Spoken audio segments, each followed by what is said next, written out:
আরেকটি আল্লাহ পাক রব্বুল আলামিনের হাবিব সাল্লাল্লাহু আলাইহি ওয়াসাল্লামকে হাসর মাঠে আল্লাহ তাআলা সম্মানিত করবে। এটা আল্লাহ পাক রব্বুল আলামিন সাথে সাথে জিব্রাইল ফেরেশতার মাধ্যমে সূরাতুদ দুহা নাজিল করে বললেন।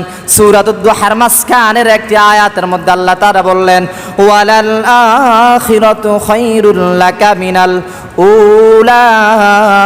আল্লাহ পাক রব্বুল আলামিন বলে, হে নবী, আমি আল্লাহ তাআলা আপনাকে ইহ জগতে, আমি আল্লাহ তাআলা দুনিয়ার মধ্যে যত নাজ নিয়ামত দিয়েছি, আমি আল্লাহ তাআলা আপনাকে হাসর মাঠে তার চাইতে বহুগুণ নাজ নিয়ামত আমি আল্লাহ তাআলা দিব।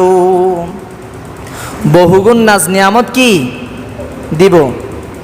আল্লাহ নবী আরেকদিন স্বপ্ন দেখলেন, হাসরের মাঠ কায়েম হয়ে গেল, সমস্ত মানুষ খালি পায়ে হেঁটে হেঁটে হেঁটে আল্লাহ দরবারে হাজিরা দিচ্ছেন।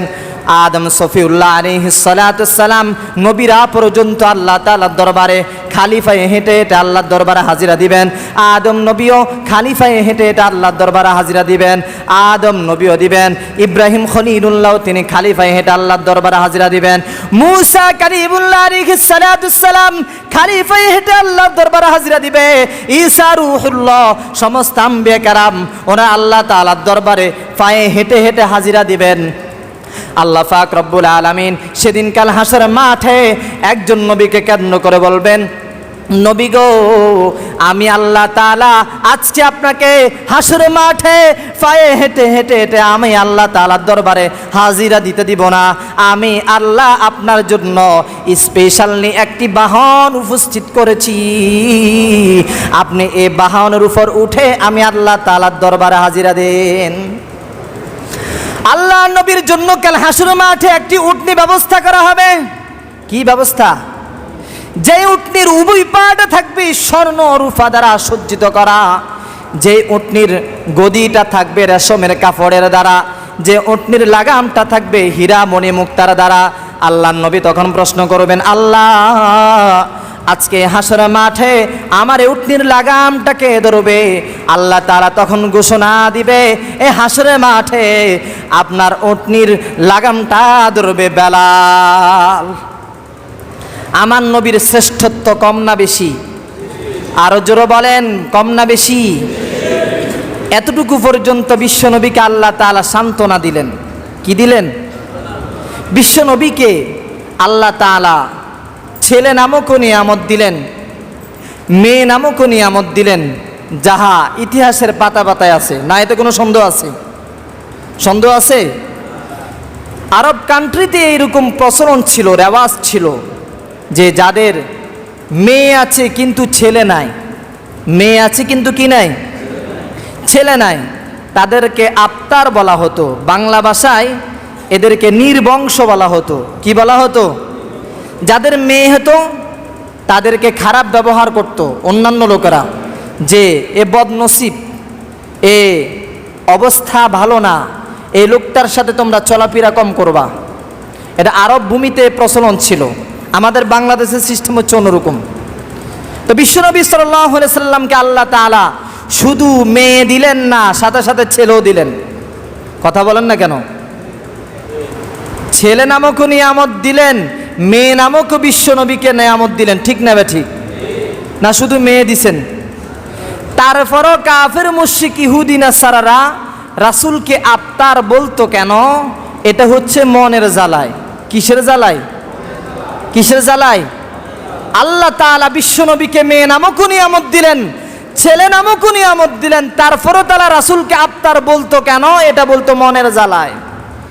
আমাদের বাংলাদেশের মধ্যেও কিছু কিছু লোক আছে যে প্রতিপক্ষের উন্নতি আরেকজনের ভালো লাগে না। ঠিক না ঠিক? যদি শুনে যে তার দুশ্মনের ছেলে মেট্রিক পাস করেছে, কি পাস করেছে, তাহলে দুশ্মনে বলবে, আরে মেট্রিক পাস করলে কি লাভ হবে, ইন্টারমিডিয়েটে ভর্তি হতে পারবে না। ইন্টারমিডিয়েটে কি ভর্তি হতে পারবে না। ইন্টারমিডিয়েটেও ভর্তি হলো, তার রেজাল্ট ভালো, এরপরে বলবে যে ইন্টারমিডিয়েটে ভর্তি হলে কি লাভ হবে, বিএ ভর্তি হতে পারবে না। বিএ কি হতে পারবে না? বিএ ভর্তি হলো, বিএ ভালো রেজাল্ট করলো, মাস্টার্স কমপ্লিট করলো, এরপরে বলবে যে মাস্টার্স কমপ্লিট করলে কি লাভ হবে, চাকরি পাবে না। কি পাবে না? চাকরিও পাওয়া গেল, এরপরে বলবে যে বেতন পাবে না। কি পাবে না? আচ্ছা, চাকরি পাইলে বেতন পায় না, এরকম আছে? তারপরেও বলে কেন? মনের জ্বালায় আমার নবী, বিশ্ব নবী সাল্লাল্লাহু আলাইহি সাল্লামকে আল্লাহ তাআলা ছেলে নামক নিয়ামত দিলেন, মেয়ে নামক নিয়ামত দিলেন, তারপরও তারা বলেছে কেন? এটা মনের জ্বালায়। ঠিক না বে ঠিক? দিলেন কেন? যাতে করে আমার নবীকে আফতার না বলতে পারে। নিলেন কেন? আমার নবীর শান মর্যাদা টিকে রাখার জন্য। শান মর্যাদা কি? টিকে রাখার জন্য। এবং বিশ্বনবীর সন্তানদেরকে কেন নিলেন জানা দরকার আছে না নাই? আল্লাহ নবী বিশ্বনবী সাল্লাল্লাহু আলাইহি সাল্লামের শান সম্পর্কে 21 নম্বর পারার 2 নম্বর পৃষ্ঠার মধ্যে বলা আছে, মা কানা মুহাম্মাদুন নাবা আহাদিম মির রিজালিকুম ওয়ালাকির রাসূলুল্লাহ ওয়া খাতামান নাবিয়্যিন। বিশ্বনবীর যদি ছেলেদেরকে যদি হায়াত দান করতেন তাহলে দুটি সমস্যার সম্মুখীন তিনি হতেন।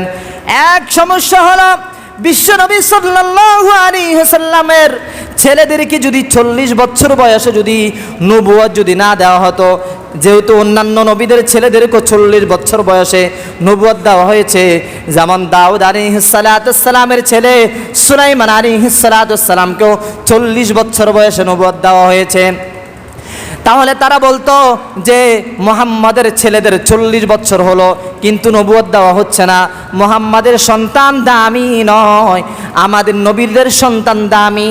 তাহলে কটূক্তি করত, যাহলে এই সমালোচনা যেন না করতে পারে আল্লাহ পাক রব্বুল আলামিন বিশ্বনবীর সন্তানদেরকে দুনিয়া থেকে নিয়ে গেলেন। এই হলো 1 নম্বর সমস্যা। 2 নম্বর সমস্যা হলো 40 বছর বয়সে যদি নবুয়ত যদি না দেওয়া হয় তাহলে কিছু লোক আছে যে আন্তরিকতায় মহাব্বতের খাতিরে বিশ্ব নবীদের ছেলেদেরকে নবী বানায়া ফেলবে। আল্লাহ নবীর পরে কোনো নবী নাই নাই নাই নাই, আল্লাহ নবীর পরে যেন কোনো নবী যেন না থাকে। এই জন্য আল্লাহ তাআলা বিশ্ব নবীর সন্তানদেরকে ছেলেদেরকে দুনিয়ার মধ্যে টিকে রাখে নাই। যাই হোক, বিশ্ব নবীর শান বর্ণনা করে শেষ করা যাবে? অসম্ভব। যেই সূরা কাউসারটা আপনাদের সামনে তেলাওয়াত করেছি, এটি মাত্র রাসূলের একটু হালকা শান বর্ণনা করলাম। সূরা কাউসারের শুধুমাত্র একটি শানে নজুল বর্ণনা করলাম, আরেকটি শানে নজুল বর্ণনা করব। তো 2 নম্বর শানে নজুল হলো যে আরব ভূমিতে প্রত্যেক বৎসর হিন্দুরা পূজা করার জন্য আসতো, মুশরিকরা পূজা করার জন্য আসতো। এক বছর যে মুশরিকরা পূজা করার জন্য আসলো, ওই সময় কাআব ইবনে আশরাফ হচ্ছিল। কাআব ইবনে আশরাফ ছিলেন যে ওই যুগের মধ্যে ইহুদিদের বড় আলেম। ইহুদিদের কি বড় আলেম। ওনাকে মুশরিকটা প্রশ্ন করলো যে এই আরব ভূমিতে যারা বাইতুল্লাহ তাওয়াফ করার জন্য আসে, আমরা তো মাঝে মধ্যে নাস্তা করাই, মেহমানদারি করাই, এই যে নাস্তা করায় মেহমানদারি করায়, মুহাম্মদকে তো এই সুযোগ সুবিধা তো দিই না। তোমাকে একটু জিজ্ঞেস করি, হঠাৎ করে প্রশ্ন আসলো যে তোমাকে জিজ্ঞেস করি যে মুহাম্মদ দামি না আমরা দামি? মুহাম্মদ দামি না আমরা দামি? তো মুশরিকদের সাথে কাআব ইবনে আশরাফ যেহেতু ইহুদি ছিল, সে কয়েকটা কাজ এদের সাথে লেনদেন করতো। 1 নম্বর কাজ ছিল সুদের ব্যবসা। 1 নম্বর কিসের ব্যবসা? এখন যদি সত্য কথা যদি বলে, এদের সুনামটা যদি অর্জন না করে, তাহলে তো সুদের ব্যবসা বন্ধ হয়ে যাবে। সুদের ব্যবসা কি? এই জন্য লেনদেন ঠিক করার জন্য বলে, আরে মুহাম্মদ কিসের দামি? দামি হচ্ছে তোমরা, দামি হচ্ছে কি? সাথে সাথে রব্বে কারীম মুহাম্মদ সাল্লাল্লাহু আলাইহি সাল্লামের শান বর্ণনা করার জন্য জিব্রাইলের মাধ্যমে সূরা কাউসারটা নাজিল করলেন। আচ্ছা, রাসূল যে দামি, রাসূল যে শ্রেষ্ঠ, এটা কাআব ইবনে আশরাফ জানতেন কি জানতেন না? কথা বলেন না কেন? জানতেন কি জানতেন না? জানতেন। কারণ তাওরাতের প্রত্যেকটা কিতাবের মধ্যে প্রায় কয়েক পৃষ্ঠা পরে রাসূল করিম সাল্লাল্লাহু আলাইহি সাল্লামের নাম আছে। যেহেতু সে তাওরাতের বড় আলেম, সে পড়েছে, কিন্তু লেনদেন ঠিক রাখার জন্য রাসূলের শানকে সে উচ্চ মাকামে পৌঁছাইতে পারে নাই, রাসূলের শানকে ছোট নজরে দেখেছে। এক ইহুদি বললেন, সে তাওরাত পড়তেছেন। কি পড়তেছেন? হঠাৎ করে দেখতেছেন যে রাসূল করিম সাল্লাল্লাহু আলাইহি সাল্লামের নাম আছে 3 জায়গায়। কয় জায়গায়? উনি বলতেছেন নাম থাকবে যে মুসা আলাইহিস সালামের নাম আছে মুহাম্মাদুর রাসূলুল্লাহ সাল্লাল্লাহু আলাইহি সাল্লামের। উনি 3টি নাম মুছে ফেললেন। 3টি নাম কি করলেন? পরে দেখতেছেন যে আরেক পৃষ্ঠ উল্টানোর পরে দেখতেছে যে এবার 3-এর সাথে আরো 3 যোগ হয়েছে, 6 জায়গায় রাসূলের নাম আছে। কয় জায়গায়? উনি 6টা জায়গায় নাম মুছে দিলেন। পরে আরেক পৃষ্ঠ উল্টায় দেখতেছেন যে 9 জায়গায় রাসূলের নাম আছে। কয় জায়গায়? 9 জায়গা মুছানোর পরে দেখতেছে এবার 12 জায়গায় রাসূলের নাম আছে। কত জায়গায়? উনি বলে মুসা একবার, নাম উঠে 3 বার, সমস্যা কি? আরেকজন আলেমের কাছে নিয়ে যাওয়া হলো। উনি বলতেছে, হে বোকার দল, তুমি যদি এভাবে যদি মুসাইতে থাকো তাহলে পুরা তাওরাতের সমস্ত অক্ষরগুলো মুছে যাবে, কোনো অক্ষর বাকি থাকবে না, শুধু রাসূলের মুহাম্মাদের শুধু নামটাই থাকবে। আল্লাহু আকবার। রাসূলের শান আছে না নাই? তাহলে এতটুকু পর্যন্ত সূরা কাউসারের শানে নুজুল বর্ণনা করা হলো। সূরা কাউসারের অর্থ জানা দরকার আছে না নাই? তাফসীর রুহুল মানির মধ্যে আছে যে সূরা কাউসারের অর্থ হচ্ছে প্রায় 40টি। কয়টি? কয়টি বলেন না? 1 নম্বর সূরা কাউসারের অর্থ হলো রাসূলের সৌন্দর্য। রাসূলের কি বলেন না? সূরা কাউসারের দ্বারা অর্থ কি? রাসূলের সৌন্দর্য। রাসূলের সৌন্দর্য কিরকম ছিল? রাসূলের জামানার মধ্যে কয়েকজন কবি ছিলেন, তন্মধ্যে প্রসিদ্ধ কবি হাসান ইবনে সাবিত, যার জন্য মদিনা শরীফের মধ্যে আলাদা মিম্বার বানানো হলো। কাফেরদের থেকে একজন কবিতা পাঠ করতেন আর মুসলমানদের মধ্যে থেকে একজন কবিতা পাঠ করতেন, তিনি ছিলেন হাসান ইবনে সাবিত। হাসান ইবনে সাবিত তিনি কবিতা পাঠ করতেছেন, ওয়া আহসানু মিনকা লাম তারা কাত্তু আইনি, ওয়া আহসানু মিনকা লাম তারা কাত্তু আইনি, ওয়া আজমালু মিনকা লাম তালিদিন নিসাউ, খুলিকাত মুবাররাআম মিন কুল্লি আইবিন কাআন্নাকা কদ খুলিকাত কামা তাশাউ। হাসান ইবনে সাবিত রাদিয়াল্লাহু তাআলা আনহু বলেন, আমি মুহাম্মাদের মতো এত সৌন্দর্য কোন লোককে আমি পৃথিবীতে দেখি নাই। আল্লাহ নবীকে আল্লাহ তাআলা এত সুন্দর করে বানাইলেন, আল্লাহ তাআলা কোনো মানুষকে এত সুন্দর করে আল্লাহ তাআলা বানাই নাই। আম্মা আয়েশা সিদ্দিকা রাদিয়াল্লাহু তাআলা আনহাকে প্রশ্ন করলেন যে বিশ্ব নবী সুন্দর না ইউসুফ নবী সুন্দর? আম্মা জাহান আয়েশা রাদিয়াল্লাহু তাআলা আনহা কয়েকটা কবিতা পাঠ করলেন, লানা শামসুন ওয়ালিল আফাকি শামসুন, লানা শামসুন ওয়ালিল আফাকি শামসুন, ওয়া শামসুন খায়রুম মিন শামসিস সামাই, ওয়া শামসুন খায়রুম মিন শামসিস সামাই, ওয়া শামসুন নাসি তাতুলু বাদাল ফাজরি, ওয়া শামসুন তাতুলু বাদাল নিশাই। আয়েশা রাদিয়াল্লাহু তাআলা আনহা বললেন, গোটা পৃথিবীর সমস্ত মানুষের জন্য সূর্য আছে, আমার জন্য সূর্য আছে। আম্মা জান আয়েশা রাদিয়াল্লাহু তাআলা আনহা বলেন, গোটা পৃথিবীর সমস্ত মানুষের সূর্যটা ওঠে ফজরের পরে, আমার সূর্যটা উঠে আসারের পরে। আম্মা জান আয়েশা রাদিয়াল্লাহু তাআলা আনহাকে প্রশ্ন করলেন যে ইউসুফ নবী সুন্দর না বিশ্ব নবী সুন্দর? তিনি কবিতার মাধ্যমে পাঠ করলেন যে লাওয়াহা জুলাইখা লা আরাইনা জাবিনাহু লা আসারনাল কুলুবা বিল কতই আলাল আইদি।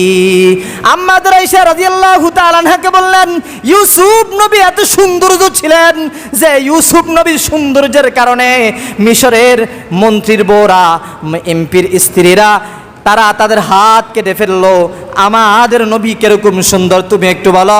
আম্মা জান আয়েশা রাদিয়াল্লাহু তাআলা আনহা বলেন, আমার নবী এত সুন্দর ছিল, এত সুন্দর, ওই মিশরের ওই জায়গার মধ্যে যদি ইউসুফ নবী যদি না থাকিয়া যদি মুহাম্মাদুর রাসূলুল্লাহ থাকতো তাহলে তারা হাত না কেটে তারা কলিজা কেটে ফেলতো। এই জন্য আল্লামা শেখ সাদি রহমাতুল্লাহ আলাইহি বললেন, হুসনে ইউসুফ দামে ঈসা ইয়াদি বাইজা দারি, আছে খুবা হামাদারন তু তানহা দারি। ইউসুফ নবী সৌন্দর্য আল্লাহ তাআলা বিশ্ব নবীকে দান করলেন। ঈসা আলাইহিস সালামের যে ফু দেওয়ার যে মুজিজা ছিল এটা আল্লাহ তাআলা ঈসা আলাইহিস সালামকে দান করলেন। সমস্ত আম্বিয়া কেরাম আলাইহিস সালাতু সালামকে আল্লাহ তাআলা যত মুজিজা দান করেছেন, আল্লাহ তাআলা সমস্ত নবীদের মুজিজাকে আল্লাহ তাআলা বিশ্ব নবীকে একাই দান করলেন। 3 নম্বর তো হলো সূরা কাউসার, অর্থ হলো হাউজে কাউসার। সূরা কাউসার অর্থ কি? হাউজে কাউসার। হাউজে কাউসার কত বড় হবে জানা দরকার আছে না নাই? বিশ্বনবী বলেন, আমি মেরাজের রতনীতে দেখেছি যে হাউজে কাউসার এত বড় যে 18 মাইল বিশিষ্ট স্কয়ার একটা প্রাসাদ, যে প্রাসাদের মধ্যে পানপাত্র এতগুলো ছিল যে আমি গণে শেষ করতে পারি নাই। সাহাবীদেরকে বললেন যে আসমানের তারকা গণে শেষ করা যেমন অসম্ভব, ঠিক তেমনি ভাবে হাউজে কাউসারের পানপাত্র গণা এটা অসম্ভব। তাই রাসূল কারীম সাল্লাল্লাহু আলাইহি ওয়াসাল্লাম বললেন, আমার যে উম্মত আমার সুন্নত মোতাবেক নিজের জীবনকে পরিচালিত করবে, আমি আল্লাহর রাসূল তাদেরকে হাউজে কাউসারের পানি পান করাবো। সুবহানাল্লাহ। কারা কারা হাউজে কাউসারের পানি পান করতে চান? আল্লাহ আমাদের সকলকে কবুল করুক। রাসূলের সুন্নত অনুযায়ী নিজের জীবনকে পরিচালিত করব ইনশাআল্লাহ। আল্লাহ আমাদের সকলকে কবুল করুক, আমিন। ওয়া আখিরু দাওয়ানা আলহামদুলিল্লাহি রাব্বিল আলামিন। আমরা যারা ফরাসি জুমার 4 রাকাত